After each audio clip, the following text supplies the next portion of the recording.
This is it. Our last night with no baby. We're moving to Statesville. What the heck? And we're gonna be in the hospital bed tomorrow. This system. End the video. Good night, vlog. We'll see you tomorrow. See you tomorrow morning. Not morning. We're not. Afternoon. Tomorrow afternoon. Evening. Bye. We're getting induced at 5 tomorrow. Get your knee out my rib, baby. Afternoon, sorry. Let's see, today's Thursday. My induction date got moved to Saturday. So your father is getting a haircut, and the girl that's cutting his hair cut it too short. So I'm pretty sure he's getting a buzz cut now because it's just too short. He doesn't like it. So you're going to meet your father with a buzz cut. I've never seen Caleb with a buzz cut. I've seen Caleb with hair to his shoulders. I've seen Caleb with bangs. I've seen Caleb with a little bowl cut. I've seen Caleb with a lot of hairdos. Never a buzz. So I'm excited. I think he's going to look good. We just checked in. We're waiting on the room. There's your dad's hair, by the way. You haven't seen it yet. They said they'll come get us, so. They better not be lying. We're in here. We're in here. Hang on, let me see.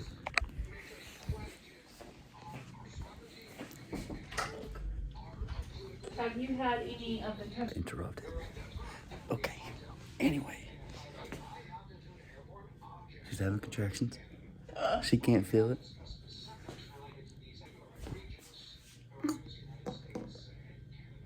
Nobody's eating it. I get a McDouble. I'll sleep there.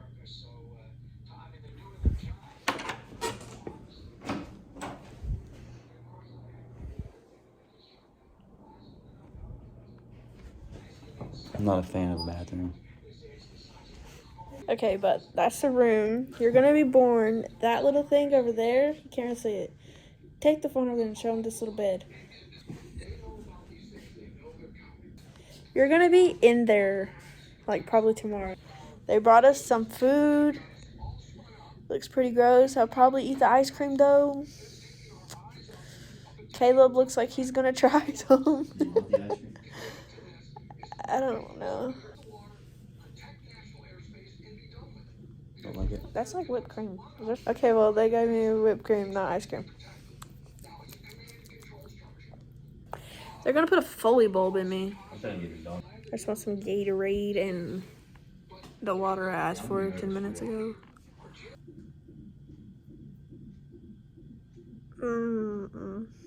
Yeah, we're getting that epidural. Not yet, but it's gonna happen. Because I just had like a contraction. That green one is my contractions. Update, they gave me the Foley bulb. I think that's what it's called. It's basically just a water balloon that they put in your cervix to dilate it. It's supposed to dilate it to a 4 or 5. I'm really hurting. They're gonna start Pitocin at 5 in the morning if it doesn't fall up by itself. That's really my only update. We got food and stuff. Your dad went to go get the luggage. This is where we're at. It is a little after 5:30, so that's my only update.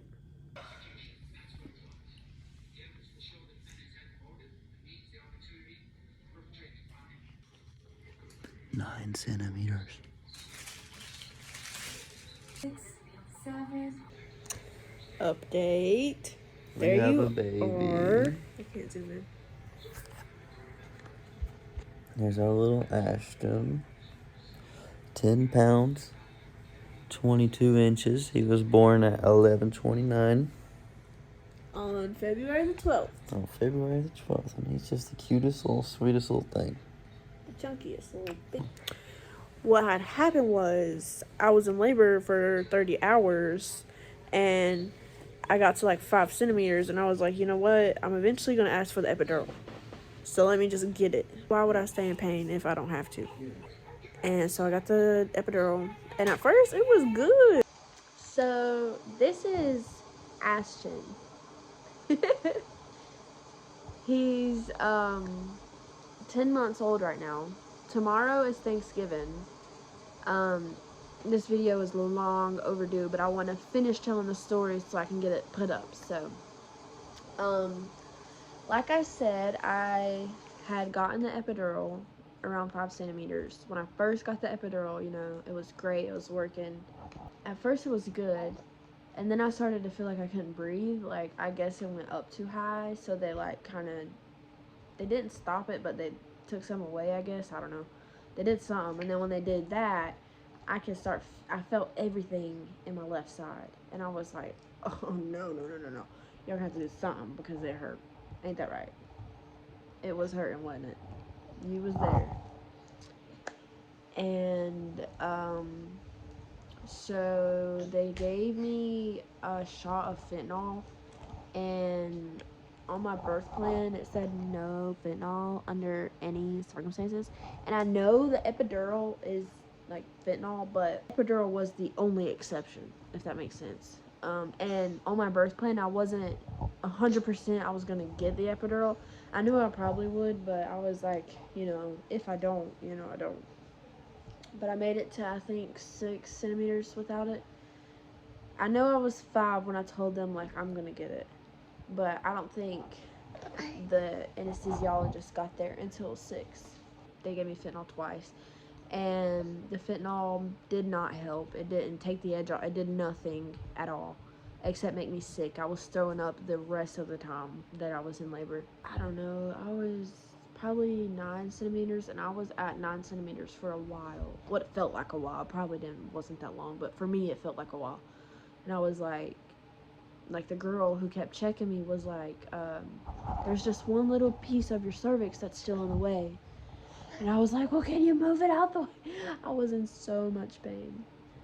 And I think she was like, I mean, I could try, you know. So she did that, and she was like, okay, well, we can do some practice pushes while we wait for the doctor to get in here. And I was like, okay, that sounds great. So I started pushing,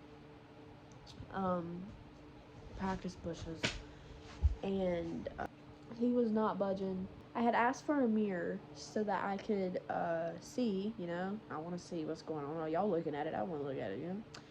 So they put a mirror up, and that really wasn't helping. I did like the tug of war thing where you hold like a sheet and someone else holds a sheet and you like pull it while you're trying to push. That wasn't working. But I ended up pushing for 3 hours. And the doctor looked at me and she was like, I don't think you're going to need a C-section. And I don't know what she said after that. I remember thinking, if I don't need a C-section, why is she talking about one? Like, why is it even being brought up if I don't need one? So then I started thinking, like, oh my God. Like, I've been pushing for 3 hours. He's not coming out. They're going to give me a C-section. But the fact she brought it up, like, really spooked me. So, I remember looking at the nurse. I had one nurse there. That was, like, my favorite nurse. I remember looking at her, and I was like, what can we do? Like, how? I don't want a C-section. Like, you know, kind of in panic. The nurse suggested forceps and said the doctor was really good with them. So, the doctor used the forceps and just pulled Ashton right out of there. I mean, like... And I remember when she pulled him out, I felt like a shock in my body. Like, and when I say shock, I literally mean like as if I were getting like electrocuted, but one like zap. Like, that's how it felt. Remember, I had the epidural. I was numb. I didn't feel anything. But long story short, Ashton was 10 pounds, and my little body, little self was not pushing out a 10-pound baby without any help. And that's okay, you know? But I ended up having a 3rd-degree tear, and, you know, the postpartum healing process, I healed pretty quickly. I think I know, like, you're not healed, like, until 6 weeks, but I think about 2 weeks after I had Ashton, I was feeling pretty good physically. Now, postpartum depression, girl. She don't play. She don't play. She came and, honey, she was there to stay. But we're all good now, huh? We're all good now. He just woke up. I don't know why he woke up, because it's time for him to be in bed. But that's my birth story. I'll have this beautiful little baby. Yeah. Say bye-bye. Say bye-bye. He's looking at my hand like, what? Say bye-bye.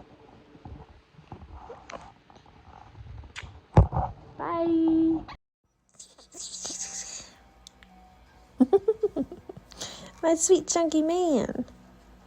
You're my sweet chunky man. Yes.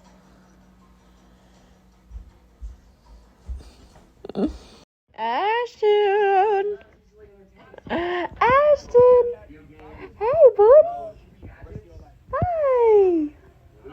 Hi, my cute stinker booty butt. What do you think about it? What do you think about it? You don't like it? You're pushing it away? You don't like it?